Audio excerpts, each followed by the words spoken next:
Les expressions. Pourquoi ça m'intéresse? Parce qu'en gros, la langue française, elle est... Oh, c'est fou. Squeezie qui parle la langue française. Mais on est où là? Ah, quoique, attendez, on a un passif avec Alain Ré. Ok, tu connais toi Alain Ré? Alors ça va, reste tranquille maintenant. Bah tiens, justement, on parlait d'Alain Ré. Alain Ré, son délire, c'est les mots. Quels sont les nouveaux mots utilisés dans le langage courant français? Est-ce qu'ils doivent rentrer dans le dictionnaire? Oui, non. Quels sont les mots qui ne sont plus utilisés? Quels aspects de la langue ont changé? Par exemple, nous, on aime beaucoup faire des contractions, alors qu'il y en avait beaucoup moins avant. Bon, bref, je suis pas un pro des langues, mais ça, c'est le travail d'Alain Ré. Et moi, aujourd'hui, je vais vous parler de Georges Planel. C'est un mec qui a eu la même réflexion que moi aujourd'hui. Putain, mais les expressions, des fois, c'est bizarre. Par exemple, pourquoi on dit se prendre un râteau? Si vous prenez le sens des mots tel qu'il est comme ça veut rien dire. Donc historiquement, comment on en est arrivé à dire ça dans cette situation? Bah comme je l'ai dit, lui s'est fait cette réflexion il y a 14 ans, en 2005, et il a créé le site Expression, qui liste toutes les expressions de la langue française et leur définition. Étant attiré par ce truc de signification d'expression, j'ai demandé à Lorraine de nous concocter un petit quiz que je vais faire seul et que vous allez faire avec moi en même temps. Ouvrez la page, il y a le lien où on le fait en même temps. On va devoir trouver le sens de 18 expressions. Et pour chaque expression, il y aura 4 choix possibles. Bref, allons-y, on commence avec se prendre un râteau justement. Se prendre un râteau, du coup, est-ce que c'est un dérivé du mot rater? Se prendre la manche du râteau en marchant dessus? Ça a dû arriver à un mec dans l'histoire de l'humanité, pas plus. Ça vient de la tradition du troc et de l'échange. Ok, genre t'échanges un truc de valeur et tu l'as eu contre un râteau. Et le râteau, c'est genre le truc un peu nul et pourri dans l'échange à l'époque. Oh, je sais pas. Voilà pourquoi j'adore. Le râteau fait référence au barreau d'une prison. Et bah la première question, je suis bloqué net. C'est ça qui est cool. Je vais prendre un instant pour réfléchir.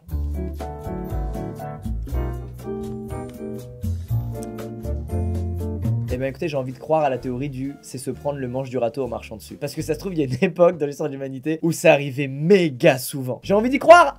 Ah non, la vie de ma mère, c'était ça. Je suis sûr, c'est ce que je vous ai dit. C'était il y a méga longtemps. La plupart des gens travaillaient dans les champs. Et du coup, il t'arrivait des fois de pas voir qu'un râteau était posé, de marcher sur le bout et de te prendre le manche. C'est génial. Alors, se faire alpaguer. Waouh, alors là, mec, c'est chaud là. Hein. Argot dérivé d'attraper provient de l'animal alpaga. Ah. C'est fou parce qu'on peut croire à tout en fait. Tout est crédible genre. Bien joué Lorraine. Ça se trouve, l'alpaga, c'est un petit animal. Tu te balades en forêt comme ça. Hop, il tombe dessus, il te nique ta mère. Comme ça, immédiatement. Et du coup, dans la rue, quand un mec te tombe dessus et te fait chier, eh ben, il t'alpague. C'est ça? Je lis pas les autres, c'est ça? C'est sûr? Oh! Je hais les quiz. Regardez ces extraits de moments où je me fais chier sur des quiz car je déteste ça. Là, j'adore mec, c'est fou. Alors attends, l'alpaga. Ah mais c'est ça un alpaga? Oh j'ai honte, je visualise très bien cet animal mais je savais pas que ça s'appelait un alpaga, enfin j'ai pas percuté. Nous avons donc l'alpaga qui est un tissu constitué de laine de l'animal du même nom. Ok. Par métonymie, un mot utilisé pour expliquer ce mot dont je n'ai déjà pas le sens. Puisqu'on met son manteau sur son dos lorsqu'on l'enfile pour sortir, le mot a d'abord désigné le dos. On utilisait d'ailleurs à l'époque des expressions comme tomber sur l'alpague, similaire à tomber sur le dos pour s'en prendre à ou attaquer. Ok, donc en gros, au lieu de dire putain, il lui est tombé sur le dos, on disait il lui est tombé sur l'alpague et ensuite on disait il l'a alpagué. C'est marrant ces étapes, enfin, j'adore. Et donc là, c'est lié au contexte dont je vous parlais du coup, le fait qu'à une époque on utilisait de ouf la laine d'alpague pour faire des vêtements. Bref, oh putain, au ras des pâquerettes, elle est géniale celle-là. Au ras des pâquerettes, ça veut dire sans intérêt, sans envergure. C'est au ras des pâquerettes ce qu'il a fait, c'est minable. Alors, tire son origine de la fête de Pâques et de la fin d'un cycle. Argot des jardiniers quand la saison est bientôt finie. Oh, il est dur, mec. Vient de la petite taille des pâquerettes. Bah oui, mais pourquoi ça veut dire minable? Ah, ok, si, peut-être que c'est une manière de dire il a fait un truc petit. Et donc, comme les pâquerettes c'est petit, c'est ça vient de la taille, sûr. Mais putain, mais je suis un boss quoi! Oh, quel plaisir pour une fois d'être bon à un quiz. Attendez, j'ai fait que 3 questions. Oh, friser le ridicule. Donc, friser le ridicule, c'est à frôler le ridicule. T'étais pas loin de te ridiculiser quoi. Ça provient des perruques à bouclettes utilisées dans les pièces de Molière. C'est un dérivé du verbe frôler. Origine inconnue. Une référence au terme frigide.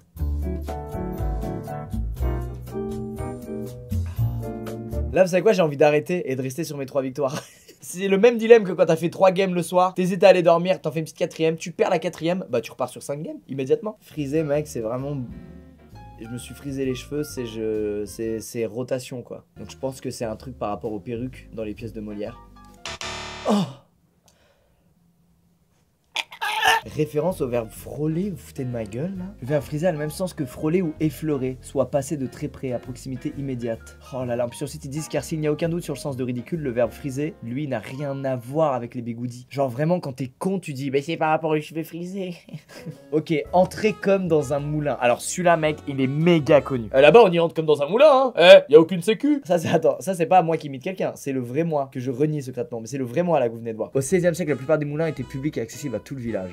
Bah c'est ça. L'expression complète est entrer comme un âne dans un moulin, référence à leur côté têtu et leur habitude à se promener partout. Ah. Lorraine, t'aurais jamais trouvé ça. T'aurais jamais trouvé ça seul, c'est beaucoup trop dur à inventer. Ou alors métaphore de l'eau qui rentre dans le moulin et en ressort librement. Non, je pense que c'est le truc de l'âne. Lorraine, écoute-moi bien, si t'as trouvé ça, t'es trop forte. Yes!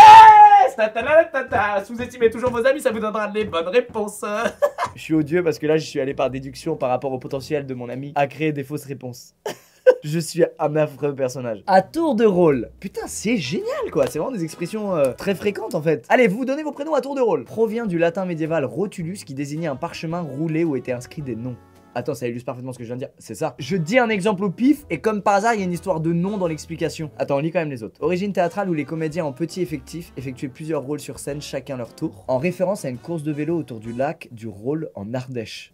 J'y crois très peu. Quelqu'un a inventé cette expression et on sait pas pourquoi.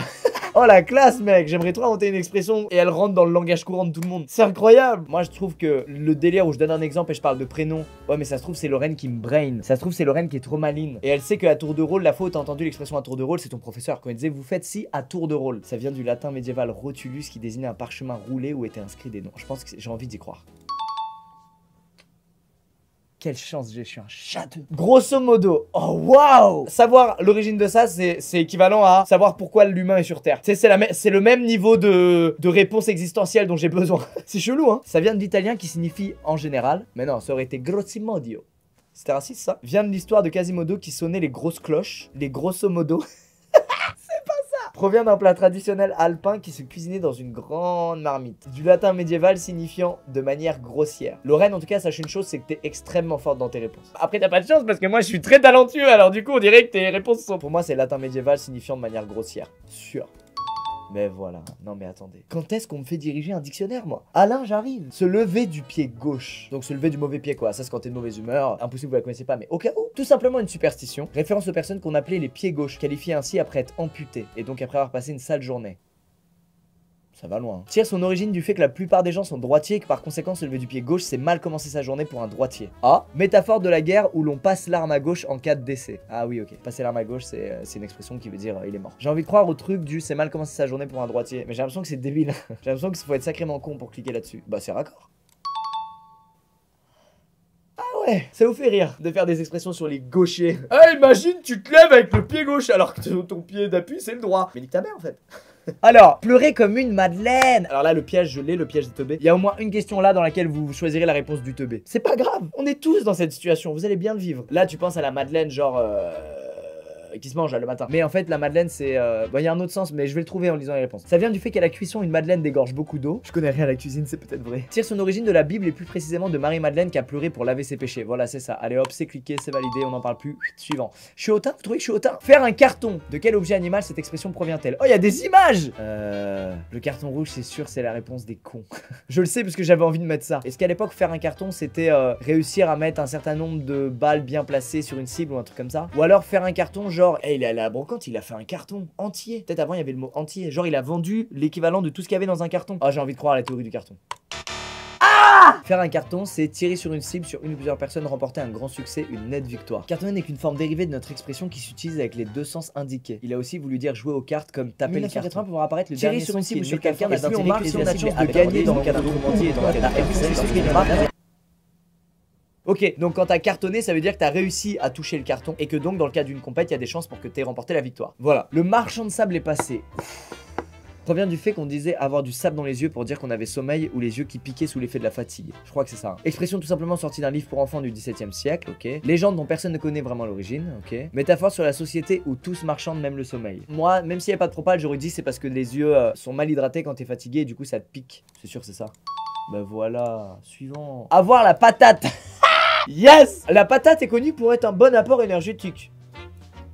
Faux. Vient des cultivateurs de pommes de terre qui devaient se lever très tôt pour travailler. Faux. Au début du XXe siècle, la pomme de terre, donc la patate, a été assimilée à la tête et donc avoir la patate voulait dire avoir une bonne tête. Ah, c'est pas mal ça me plaît. La pomme de terre est un aliment utilisé quasiment à chaque repas et est donc par conséquent très présent. Quelqu'un qui a la patate est présent et on le remarque.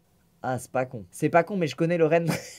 Je me fie que sur ce que je sais de Lorraine qui a fait le quiz. C'est horrible. Moi, j'ai envie de croire au truc du la patate, ça a été assimilé à la tête, genre. Comme la poire. Eh, t'as une bonne poire, toi, aujourd'hui. Peut-être avant, c'était eh, t'as une bonne patate, toi, aujourd'hui. Allez, j'y crois. Putain, c'est fou comme je suis content alors que y a rien de fou quoi. Un bout en train. Ah ouais, alors attends, je sais même plus ce que ça veut dire.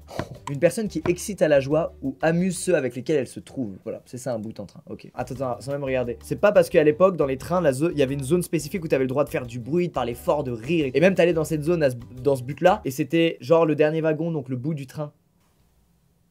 Vient du verbe bouter qui signifie mettre en train de bonne humeur. Tire son nom des clowns présents dans certains trains SNCF pour dire les passagers. Eh la SNCF, ça, vous faites plus ça? Ils sont où les clowns dans les trains? Mot d'origine anglaise, boot, pour qualifier les grandes chaussures des bouffons du roi. Non, c'est métaphore du bout du train, le dernier wagon, qui est toujours le dernier à faire une vanne. C'est ça je pense. J'ai choisi une réponse qui voulait rien dire. Je suis débile. Donc boot vient bien du verbe booter, qui veut dire mettre, mais train n'a rien à voir avec la SNCF. Au XVIIe siècle, en train voulait dire en action, en mouvement. À la même époque, être en train signifiait aussi être dans de bonnes dispositions physiques ou psychiques. Ça veut donc littéralement dire mettre de bonne humeur, joyeux quoi. Avoir la gueule de bois. Alors celui-là mec, je veux trop l'avoir. Tire son nom de la dureté / poids d'un arbre qui colle donc avec la tête lourde d'un lendemain de soirée.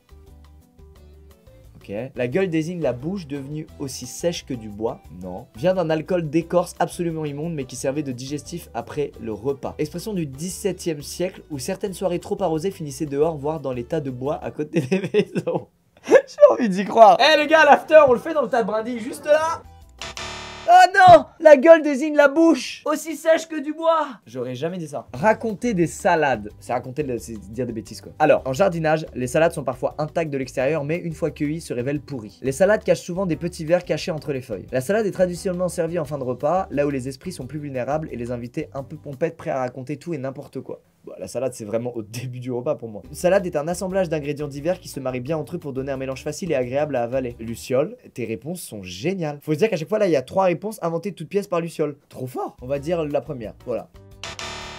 Non! Passer un savon, corrigé quoi. Le savon est ici métaphore de laver la bouche de quelqu'un qui a dit des bêtises. Why not? Dans les écoles françaises, il y avait une punition qui consistait à lancer un bloc de savon sur les élèves dissipés. Et c'est ensuite devenu les lancers de craie. Alors mec, vraiment, pourquoi il y aurait eu du savon dans les écoles à un moment donné en pleine classe et tu te prends un bloc de savon dans la tête? C'est beaucoup trop violent. Je sais pas à quelle école t'es allé Luciole, mais ça m'a l'air très violent. Tire son origine des lavoirs où les femmes se retrouvaient pour laver le linge au savon tout en médisant et gossipant sur le reste du village. Non, j'y crois pas. Le savon se faisait rare au Moyen-Âge, alors il était coutume de se battre pour en obtenir.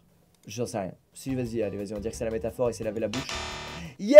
C'est l'origine où les femmes se retrouvaient pour laver linge et du coup elles sortaient les petits gossips. Avoir les jetons. Oh oui. Qu'est-ce que j'ai eu les jetons moi sur cette chaîne YouTube à multiples reprises sur les petits jeux d'horreur. Alors, jetons découlerait ici de jeter et en l'occurrence jeter des matières fécales. Genre se chier dessus quoi. Lorraine, mesure tes propos. Avoir les jetons viendrait d'avoir peur de miser au casino et donc de garder ses jetons par précaution. J'ai envie d'y croire. Il a les jetons lui hein. Il les garde parce qu'il a peur. C'est ça. C'est ça. Je trouvais ça tellement drôle. Je voulais que ce soit ça donc j'ai choisi ça. Ah merde. Putain en plus la bonne réponse c'était le truc de Lolo où je l'ai engueulé. En gros il a les jetons dans son caleçon, il a les rejets de son corps dans son caleçon donc il s'est chié dessus parce qu'il a eu peur. Ok, j'espère ne plus jamais avoir les jetons du coup. Messieurs dames, pour ceux qui ont fait le quiz en même temps que moi, vous avez maintenant votre petite note qui s'affiche à l'écran. Bravo à tous ceux qui ont eu la moyenne dont je fais partie. Putain mec, je reviens au collège. J'ai la moyenne, c'est nul. Et je suis heureux de ouf. Eh ben écoutez, c'est la fin de cette vidéo sur les origines des expériences. Avez-vous apprécié? Moi j'ai surkiffé. Peut-être trop par rapport à ce que c'est. Alors je sais pas si je referai un épisode, si vous avez aimé peut-être, mais j'aimerais bien le faire avec des guests dans ce cas-là. Pour débattre. D'ailleurs si vous avez regardé cette vidéo à plusieurs, c'est cool, vous avez pu débattre et tout, c'est bien. Bon en tout cas c'est cool, voilà j'aime bien ce truc, ça, on apprend des trucs tout en s'amusant. Et j'avoue que c'est un truc qui m'a toujours plu ça. La preuve, j'ai beaucoup de culture G, ça montre que j'apprends très régulièrement. Allez à bientôt, on se tient au courant hein. On se tient au courant. Terrible.